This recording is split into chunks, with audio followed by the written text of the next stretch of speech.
This was a fun one. I would definitely recommend it to a friend. In fact, all my friends, all my new internet friends.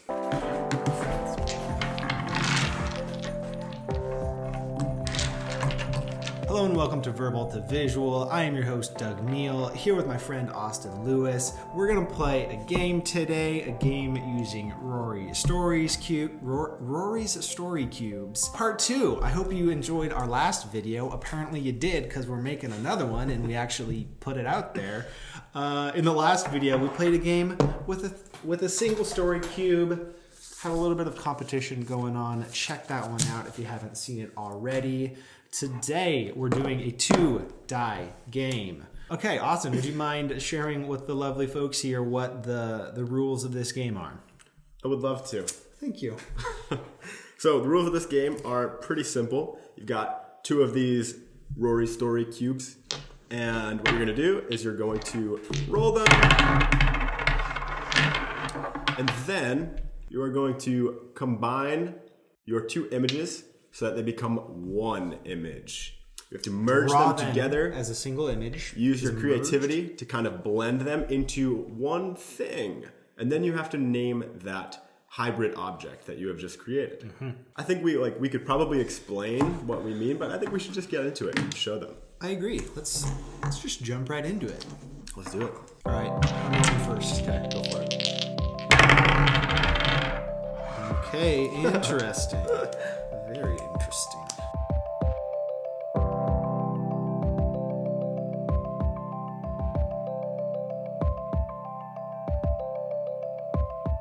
All right, Austin, why don't you share with me the story of yours? All right, I have got a nice little scene here. I like yours better than mine. We've got the moon here, obviously in outer space. We've got a teepee on the moon. And so this is called the extraterrestrial teepee. I like it a lot. And this is the former physics teacher in me. Technically, Austin, that's not possible because the reason the moon looks like a crescent is because there's a shadow over it. So there's no way for a teepee to be on this part of the moon. So you're wrong. Well, just kidding. In my visuals, it does. I went with the slightly more science. I went with a slightly more literal combination of the two. Drawing the teepee first and then the moon symbol on the teepee. I imagined it being like a gathering spot for middle of the night meetings and meetings isn't the right word, like gatherings. I just wanted to stick with the M theme. Yeah. Midnight moonlit You went meeting. M heavy. Meeting. How could I... Midnight, moonlight, meeting.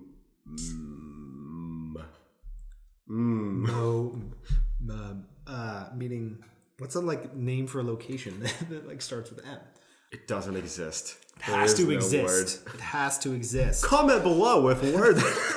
There are things that I like about this. Adding a symbol to another object to signify, the purpose of that place or that object.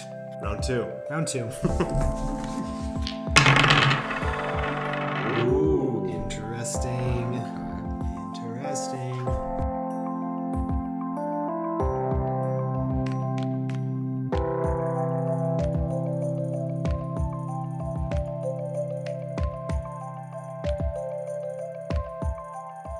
Did you share first? You shared first last time, right? I did, yeah. So I decided to make the cell phone the hands of the clock and include a little bit of a friendly reminder to myself not to spend too much time on my phone with it out and just representing that, I don't know, use of your smartphones these days can be such a time suck. Too much screen time, put it away, go on long walks.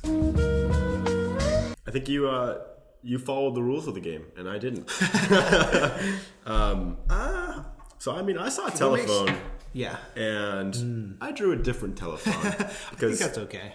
I was feeling the creative urge to do that. So I've got one of those old school, probably not that old school, but I don't even know what you would call that kind of thing. The one that you landline? Yeah, like a landline. Wall mounted. Well, I guess it wouldn't have to be wall mounted. It could be ones you go. Yeah, you could have a phone. It could be desk mounted. It could be desk mounted. So I've got a phone. And in place of where the ear and your mouth would go. I feel like I'm an alien trying to describe telephones. But yeah, in place of that, we have 2 clock faces. And with the quote, "I've got time to talk." I like it. I like the quote. I like the use of, I like how you embedded clocks into those. I also started thinking about like alternate phrases along the lines of like, I could listen all day or talk all day. That's good. I was going to do something with like that. Minutes, like old school minutes, like, oh, like my minutes are running out. But then like, you don't have minutes for landlines. It would have made more sense for that one. That's pretty good. I'm also noticing that for me, it's difficult to like think about the placement of text. Like my images are dominating my page, and I'm like, oh shoot, afterthought, like where do I put my text? Same thing with this one too. It's just like, oh shoot, I didn't think about any of that. Yeah. So a little interesting sketchnoting tip right there is to kind of think about that. Should we do one more round? Yeah, let's do it. Oh, interesting.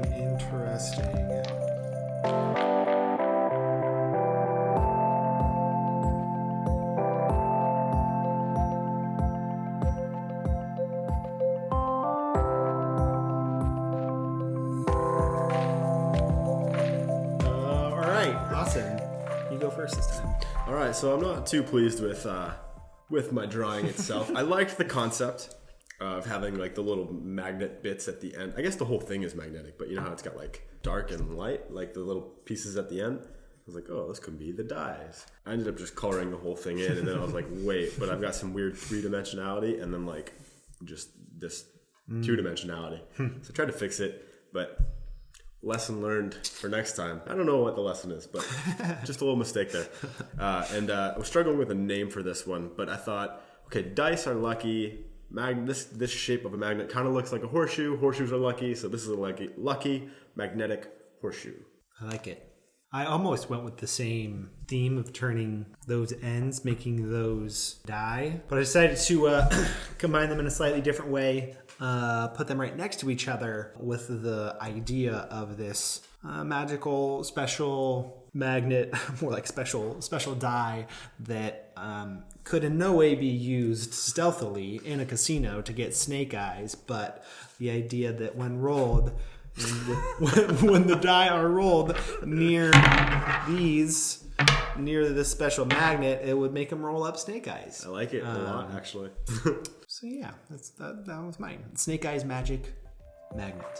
So let's do a bit of a review and reflection on this game. The first time we've ever played this game. On my part, I liked it. I like this idea of combining like two visuals and just like seeing what results in like inventing like the meaning of that combination, because I think that's what sketchnoting is good for, smashing multiple ideas together. Kind of the original intention behind visual conversations was to like smash ideas together and see what happens. I did feel compared to the last game we played, like since we were able to take more time on our drawings, there wasn't the rushedness of it. I felt that from like a drawing skill building perspective, that was kind of nice to have that time to draw with a little bit more intention. And the combinations, what I often find difficult with sketchnoting is what it looks like to have two objects interacting with each other. Like my default style is still to have like icon text, visual text, but to have like multiple visuals interacting with each other. That's, I think, a specific skill that takes some time to develop. And this is an opportunity to develop that, the interaction of multiple visuals. Austin, your thoughts on this activity game here? Yeah, I thought the most important thing I learned in this game is that each of these is pretty simple on their own. Like they're a pretty simple visual. And yet when you just take one and you combine it with another, if you just take two simple visuals, like then we get to these like really complex concepts like Snake Eyes Magic Magnet. And I just thought that was really cool. The fact that like simple plus simple can equal something that's a really complex concept. And I thought that was that's awesome. I'm going to be taking that forward with me. I'm just like, if I have this complex concept that I want to convey, it's like it can be as simple as combining two smaller simple easily recognizable icons. Yeah, there's a lot of power in that, and just two visuals together. So if you enjoyed the looks of this game, do give it a try yourself and let us know what you think of it. And also if you develop your own tweaks to it, if you change the rules or have a different approach, we would love to see that. And also let us know again if you like this format and if we should keep playing these visual games. So far we've done one with 1 die, 1 cube. We just played a game with 2. Yet to be determined if we will play the games with 3, 4, 5, 6. In this case, all the way up to 9. Sorry, that's kind of loud. That might not have been the best way to like make this video. But I think with that, we're gonna kind of wrap it up for today. Austin, any closing thoughts? So there's so many more visuals too. I'm just realizing like when you put are these all 9? Yeah, all 9 of them out there. This was a fun one. I would definitely recommend it to a friend. In fact, all my friends, all my new internet friends. Yeah, I'm trying to decide which did you like better between the first game that we played and the second one here. I liked the second one better. I thought that there was A little more to it. yeah, a little bit more to it and a little bit more creativity in practicing drawing. I really appreciated that aspect of the second game. Yeah, creativity in drawing and also in the development of visual metaphors. That's kind of what the first game got at, but yeah, I feel like this was had a little bit more like sketchnoting-ness to it than the first one. All right, and with that, we'll say thanks for watching. Again, let us know if you like it and want to see more games like this, and we'll see you in the next video.